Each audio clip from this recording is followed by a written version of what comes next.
فبأي آلاء ربكما تكذبان۔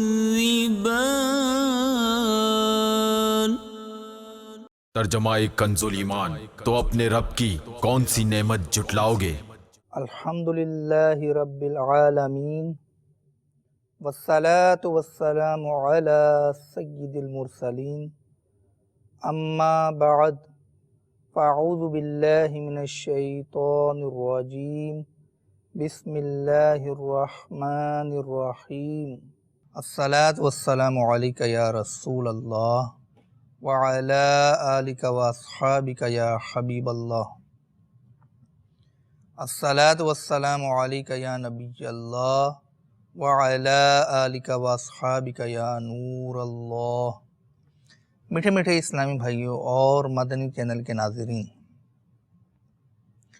حضرت سیدنا محمد بن یحییٰ کرمانی علیہ رحمۃ اللہ الغنی فرماتے ہیں کہ ایک دن ہم حضرت سیدنا ابو علی بن شاذان علیہ رحمۃ الرحمن کی بارگاہ میں حاضر تھے کہ ایک نوجوان آیا، اس نے سلام کیا اور پوچھا کہ آپ میں سے ابو علی بن شاذان کون ہے؟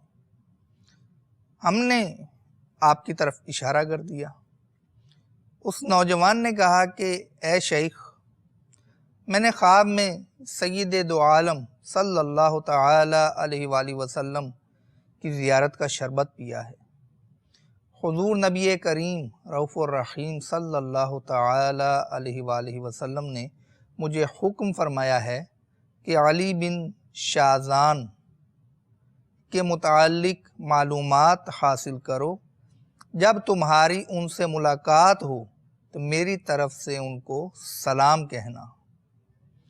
یہ کہہ کر وہ نوجوان چلا گیا۔ حضرت سیدنا ابو علی شاذان علیہ رحمۃ الرحمن یہ سن کر آبدیدہ ہو گئے اور کہنے لگے کہ مجھے تو کوئی ایسا عمل نظر نہیں آتا جس کی وجہ سے میں اس کرم و عنایات کا مستحق ہوا ہوں۔ ہاں، یہ ہے کہ میں ٹھہر ٹھہر کر حدیث مصطفیٰ صلی اللہ تعالی علیہ وآلہ وسلم پڑھتا ہوں، اور جب بھی نبی کریم صلی اللہ تعالی علیہ وآلہ وسلم کا نام پاک آتا ہے تو میں درود پاک پڑھتا ہوں۔ اس کے بعد حضرت سیدنا شیخ ابو علی بن شاذان علیہ رحمۃ الرحمن 2 یا 3 ماہ زندہ رہے، یہاں تک کہ ان کا وصال ہو گیا۔ اللہ تعالی ہمیں حدیث مصطفیٰ کا ادب کرنے، اس کی تعظیم کرنے، اور جب جب نامی اسم گرامی محمد صلی اللہ تعالی علیہ وآلہ وسلم آئے تو ہمیں ادب کے ساتھ ٹھہر ٹھہر کر واضح انداز میں درود پاک پڑھنے کی توفیق عطا فرمائے۔ صلو علی الحبیب صلی اللہ تعالی علی محمد۔ جوانی کی نعمت کا جو صحیح استعمال کرتا ہے، اس پر رب تعالیٰ کی کیسی رحمتیں ہوتی ہیں۔ آئیے ایک روایت سنتے ہیں۔ حضرت سیدنا عبداللہ بن عمر رضی اللہ تعالی عنہ سے مروی ہے کہ سرکار نامدار مدینہ کے تاجدار صلی اللہ تعالی علیہ وآلہ وسلم نے ارشاد فرمایا، اللہ تعالیٰ اس نوجوان سے محبت فرماتا ہے جو اپنی جوانی کو اللہ عز و جل کی عبادت میں گزارے۔ دعوت اسلامی کے اشاعتی ادارے مکتبۃ المدینہ کی مطبوعہ کتاب حکایتیں اور نصیحتیں کے صفحہ 75 پر ہے، اللہ عز و جل کی بندے سے یہ محبت اس وقت ہوتی ہے جب کہ وہ جوانی میں توبہ کرنے والا ہو، کیونکہ نوجوان تر اور سرسبز ٹہنی کی طرح ہوتا ہے۔ جب وہ اپنی جوانی اور ہر طرف سے شہوات اور لذات سے لطف اٹھانے اور ان کی رغبت پیدا ہونے کے باوجود توبہ کرتا ہے تو یہ ایسا وقت ہوتا ہے کہ دنیا اس کی طرف متوجہ ہوتی ہے، اس کے باوجود محض رضا الہی عز و جل کے لیے وہ ان تمام چیزوں کو چھوڑ دیتا ہے تو اللہ تعالیٰ کی محبت کا مستحق بن جاتا ہے اور اس کے مقبول بندوں میں اس کا شمار ہونے لگتا ہے۔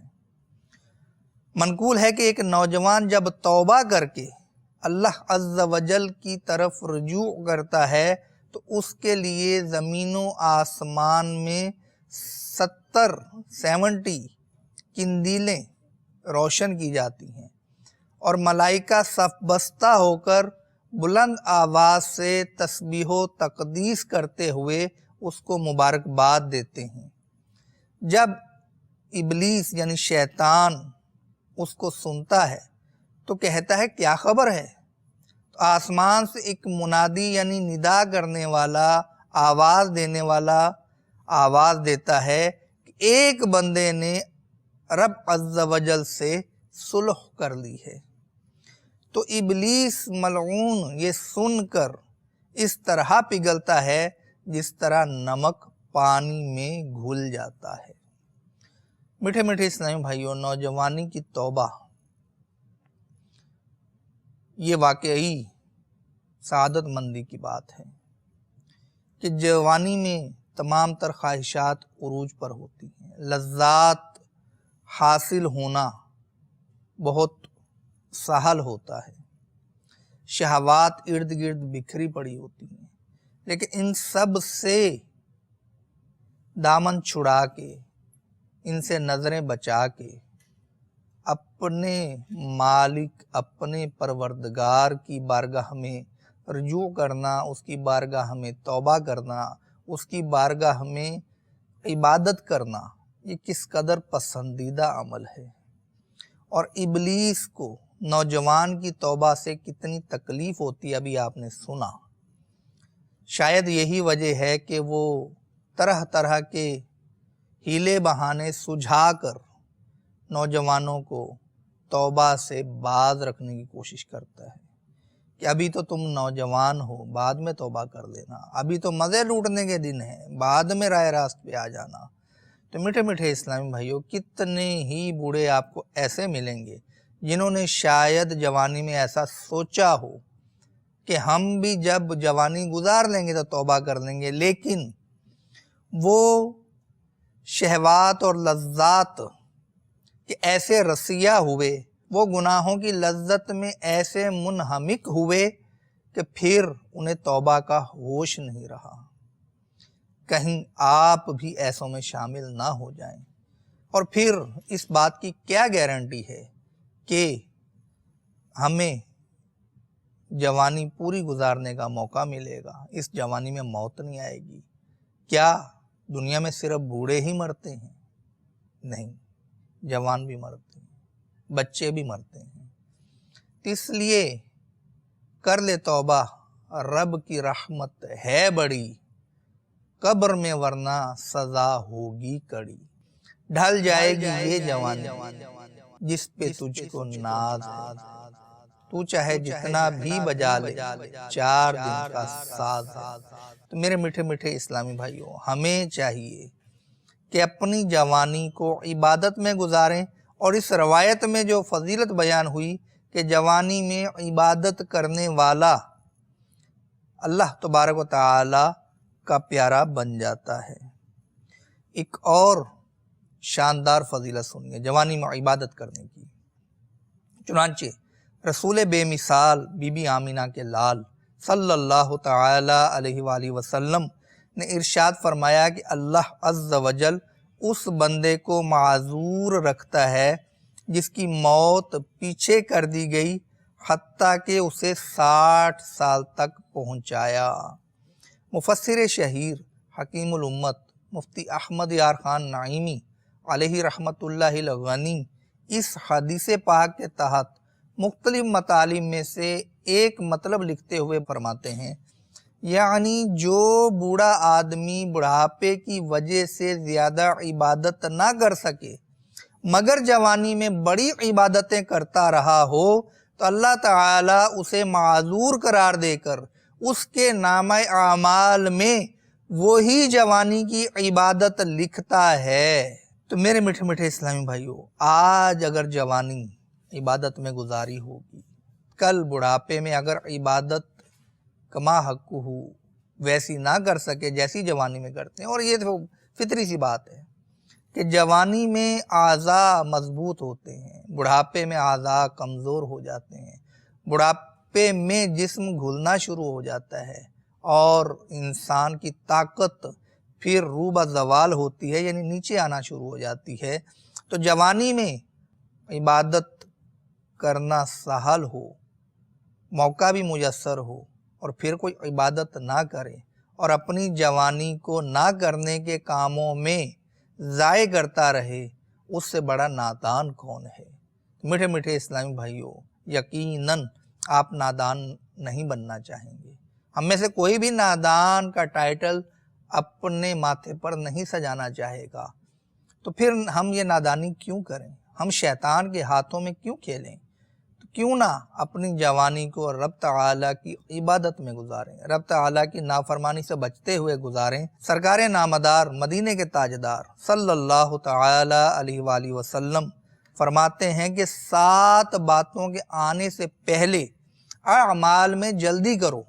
نمبر 1، کیا تم بھلا دینے والے فقر کا انتظار کرتے ہو، یا سرکش بنا دینے والی امیری کا، فاسد کر دینے والی بیماری، مخبوط الحواس کر دینے والے بڑھاپے اور جلد رخصت کر دینے والی موت کے منتظر ہو، یا پھر دجال کے جو غائب شر ہے اور اس کا انتظار کیا جاتا ہے، یا پھر قیامت کے منتظر ہو، اور قیامت تو بہت سخت اور کڑوی ہے۔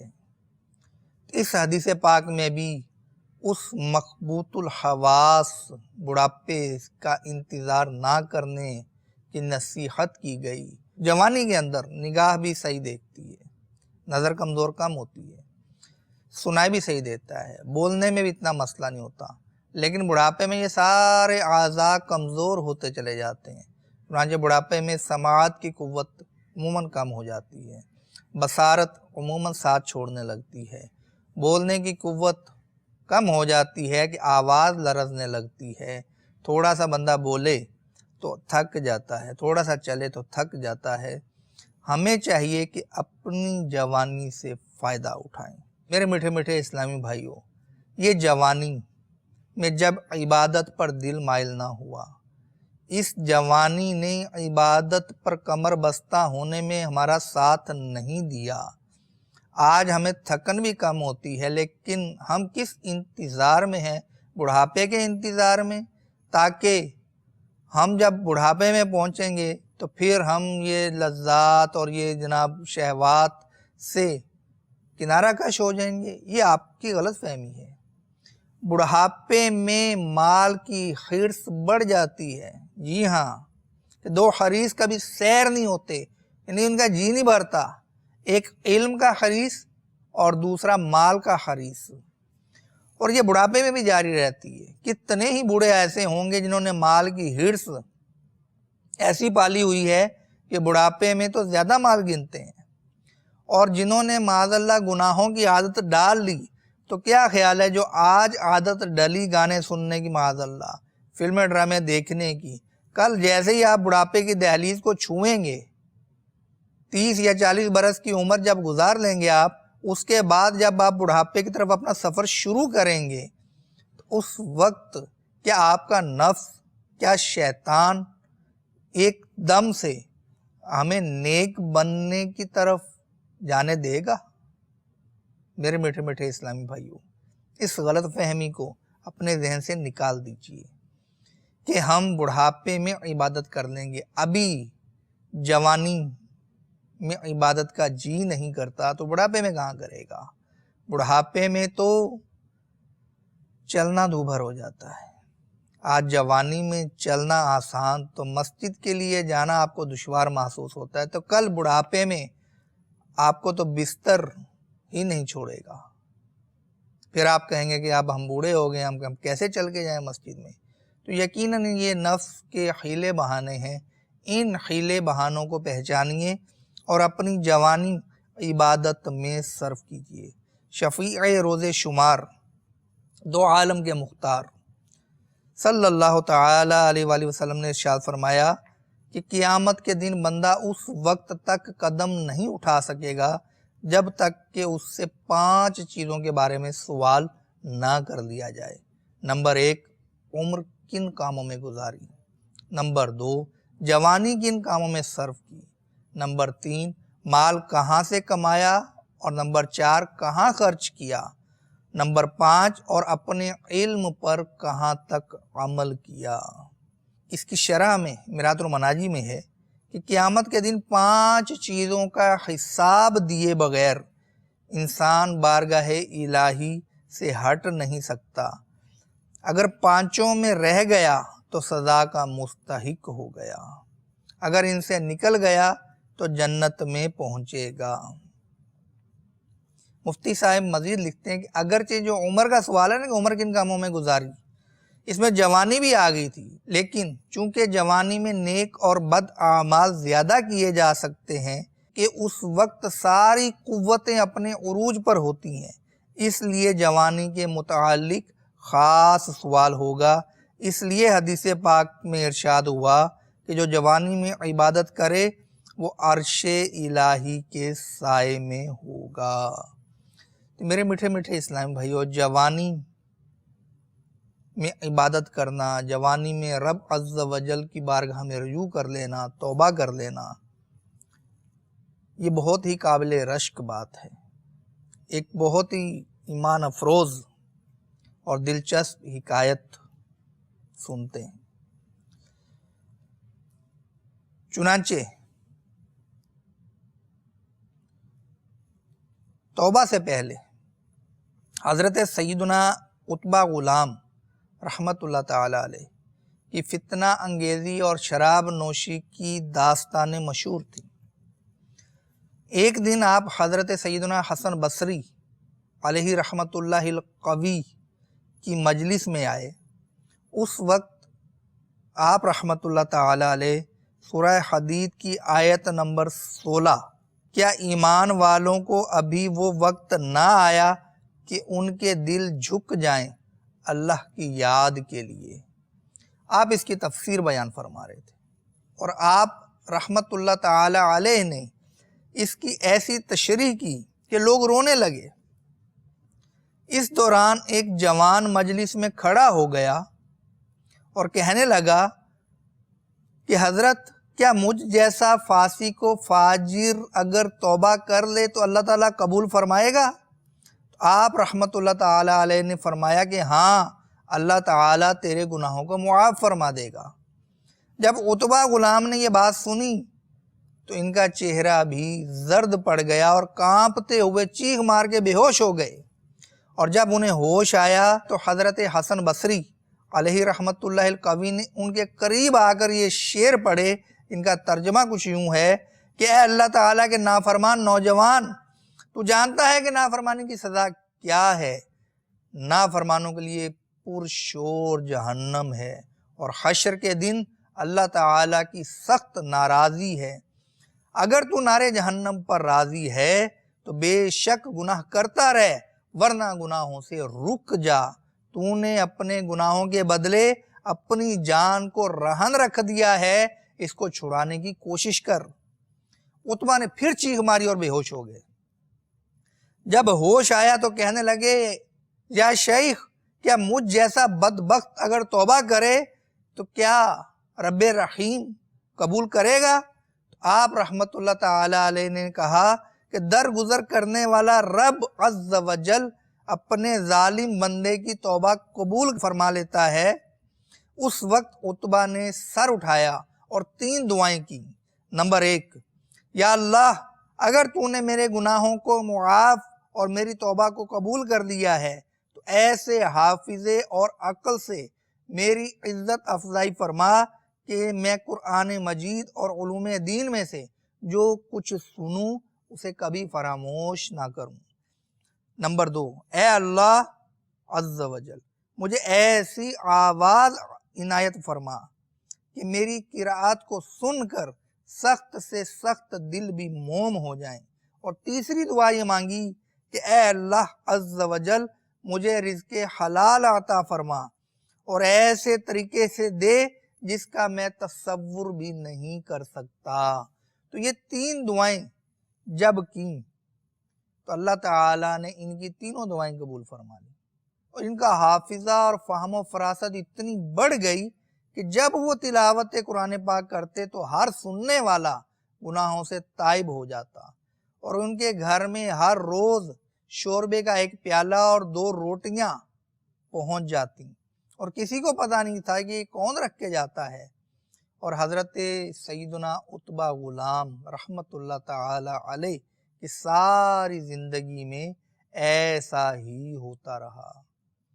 اللہ تعالی ہمیں گناہوں سے سچی توبہ نصیب کرے، جوانی میں نصیب کرے، جوانی میں بدنامی کمانے کی بجائے نیک نامی کمانے والے بنیے۔ آپ کی نیک نامی ہوگی تو آپ کے والدین کی بھی نیک نامی ہوگی۔ میرے میٹھے میٹھے اسلامی بھائیو، جوانی اپنی عبادت میں گزارنے کے لیے دعوت اسلامی کے مدنی ماحول سے وابستہ ہو جائیے۔ اس کے اکثر مبلغین، اس سے جو وابستہ ہیں مدنی ماحول سے، اکثر اسلامی بھائی جوان ہیں۔ ان کو دیکھ کر حوصلہ پکڑ لیجئے کہ آخر انہوں نے خوف خدا اور عشق رسول کا کیسا جام پیا ہے کہ یہ اپنی جوانی عبادت میں گزارنے کی کوشش کر رہے ہیں۔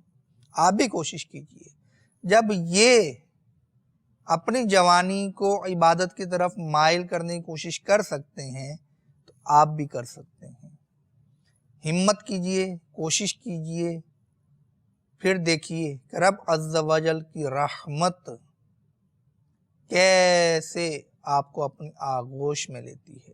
اپنی جوانی کو برباد نہ کیجیے، اپنی جوانی کو رب عز و جل کی نافرمانی میں نہ گزاریے، اپنی جوانی کو نفس و شیطان کے دھوکے میں نہ گزاریے، اپنی جوانی کو ایسا گزاریے اور اس طرح سے دنیا سے رخصت ہوں کہ اس قول کے مصداق ہو جائیں کہ جب تو دنیا میں آیا تھا تو سب مسکرا رہے تھے، تو رو رہا تھا، اور تو دنیا سے ایسے جا کہ تو مسکرا رہا ہو اور لوگ رو رہے ہیں۔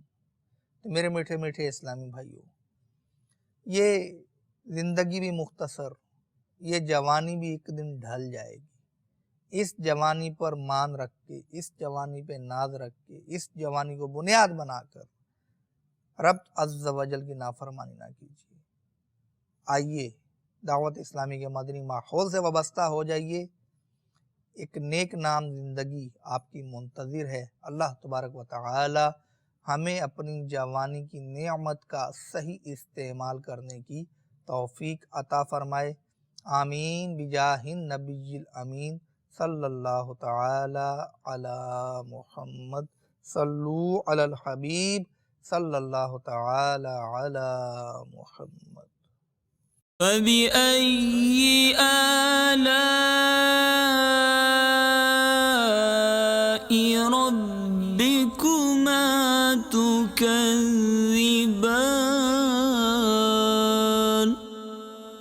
ترجمہ کنز الایمان، تو اپنے رب کی کون سی نعمت جھٹلاؤ گے؟